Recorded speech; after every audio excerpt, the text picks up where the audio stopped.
Video చూసే ముందు ఒక లైక్ కొట్టి ఓం నమఃశివాయ అని కామెంట్ చేయండి. ఎవరైతే భక్తిశ్రద్ధలతో దేవుడిని పూజిస్తారో అలాంటి వారికి ఖచ్చితంగా జరుగుతుంది. మీకు ఎన్ని కష్టాలు వచ్చినా సరే దేవుని పూజించడం మాత్రం మర్చిపోకండి. ఏదో ఒక రోజున మీరు గొప్ప స్థాయికి ఎదుగుతారు. అయితే మన ఇంట్లో దీపారాధన చేసే సమయంలో ఆ దేవుడు ముందుగానే కొన్ని సంకేతాలను పంపిస్తాడట. ఆ శుభ సంకేతాలను గుర్తిస్తే దేవుని ఆశీర్వాదం సంపూర్ణంగా లభిస్తుంది.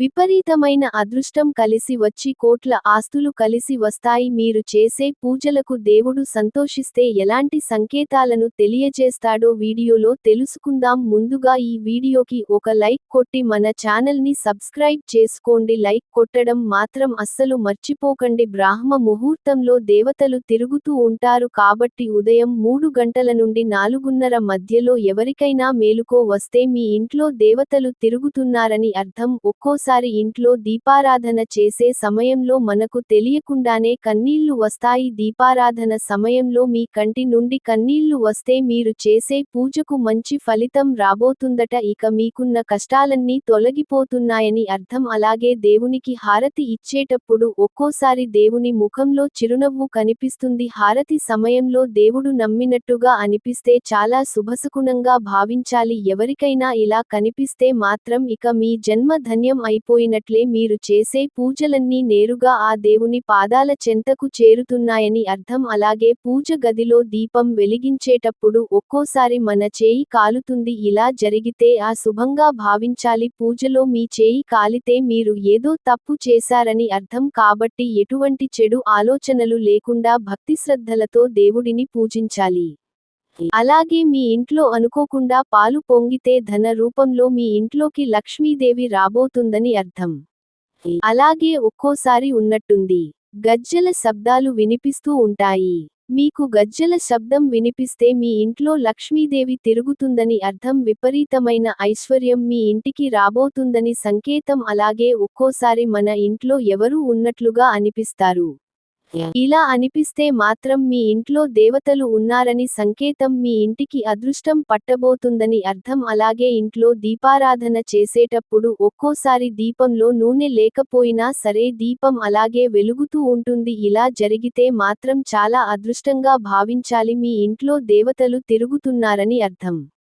అలాగే పూజ గదిలో దీపం వెలిగించిన తర్వాత ఆ దీపం ప్రకాశవంతంగా వెలిగితే మీరు చేసే పూజలకు దేవుని ఆశీర్వాదం లభించిందని అర్థం. మీ పూజలకు దేవుడు సంతోషంగా ఉన్నాడని, మీ కోరికలన్నీ నెరవేరబోతున్నాయని అర్థం. అలాగే ఇంట్లో దీపారాధన చేసే సమయంలో దేవుడి పటం నుండి పువ్వులు పడితే చాలా శుభసంకేతంగా భావించాలి. దేవునికి పెట్టిన పువ్వులు అకస్మాత్తుగా కింద పడితే మీ పూజలకు దేవుళ్ళు సంతోషంగా ఉన్నారని, మీ ఇంటికి మంచి జరగబోతుందని శుభసంకేతం. ఈ పువ్వులను దేవుని ఆశీర్వాదంగా భావించి మీ బీరువాలో పెట్టుకుంటే డబ్బు పరంగా మీ ఇంటికి బాగా కలిసి వస్తుంది. జీవితంలో డబ్బు కొరత ఏర్పడదు. ఇంట్లో దీపారాధన చేసే సమయంలో కొంతమందికి ఆవలింతలు వస్తాయి. పూజ సమయంలో ఆపలింతలు వస్తే మీ ఇంట్లో దుష్ట శక్తులు ఉన్నాయని అర్థం. అలాగే ఒక్కోసారి ఉన్నట్టుండి దేవుని కుంకుమ చేజారి కింద పడుతుంది. ఇది చాలా అశుభ్రంగా భావించాలి. పూజ సమయంలో ఇలా జరిగితే మీ భర్తకు సమస్యలు రాబోతున్నాయని అర్థం. ఇలా కుంకుమ కింద పడినప్పుడు దాన్ని చీపురుతో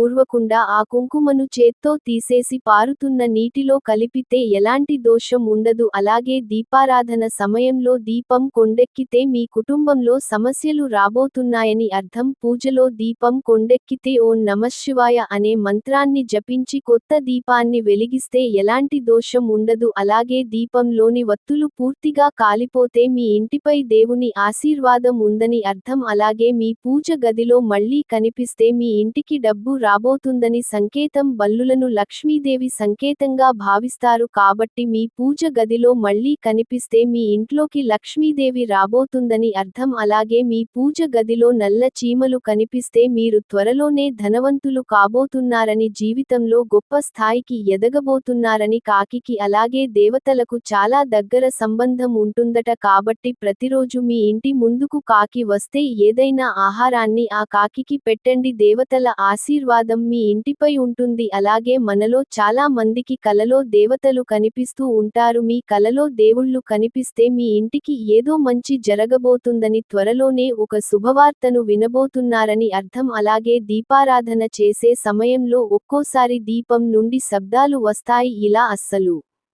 రాకూడదట. దీపం ప్రశాంతంగా వెలగాలి, అంతేకాని శబ్దం చేస్తుంది. దీపం వెలిగితే పూజలో తప్పులు చేస్తున్నారని అర్థం. దేవుని పూజలో కొబ్బరికాయ కుళ్ళిపోతే వెంటనే దాన్ని తీసేసి మీ కాళ్ళు చేతులను శుభ్రంగా కడుక్కొని కొత్త కొబ్బరికాయలు కొట్టండి. ఇలా చేయడం వల్ల ఎలాంటి దోషం ఉండదు. అలాగే దేవునికి పెట్టిన నైవేద్యానికి తరచూ చీమలు పడుతూ ఉంటే మీ నైవేద్యాన్ని దేవుడు స్వీకరించాడని అర్థం. మీ ఇంట్లో ఒకే చోట 3 బల్లులు కనిపిస్తే మీ ఇంట్లోకి లక్ష్మీదేవి రాబోతుందని అర్థం. అలాగే తులసి మొక్క దగ్గర బల్లులు కనిపిస్తే మీ ఇంటిపై లక్ష్మీదేవి ఆశీర్వాదం ఉందని, లక్ష్మీదేవి స్వరూపమైన తులసి మొక్క ఎండిపోతుంటే మీ ఇంటికి కీడు జరగబోతుందని సంకేతం. ఉప్పును లక్ష్మీదేవి స్వరూపంగా భావిస్తారు కాబట్టి మన చేతి నుండి ఉప్పు కింద పడితే మీ ఇంట్లో డబ్బు నష్టాలు జరగబోతున్నాయని అర్థం. మీకు ఎక్కడైనా గుడ్లగూబ కనిపించినా మీకు మంచి జరగబోతుందని శుభసంకేతం. మీ ఇంట్లో అకస్మాత్తుగా ఎలుకలు కనిపిస్తే అది దురదృష్టానికి సంకేతం. తరచూ ఇంట్లో ఎలుకలు కనిపిస్తే భవిష్యత్తులో ఏదో జరగబోతుందని అర్థం. ఈ వీడియో మీకు నచ్చితే లైక్ చేసి సబ్స్క్రైబ్ చేసుకోండి. నీకున్న ధర్మ సందేహాల గురించి ఓం నమఃశివాయని కామెంట్ చేయండి.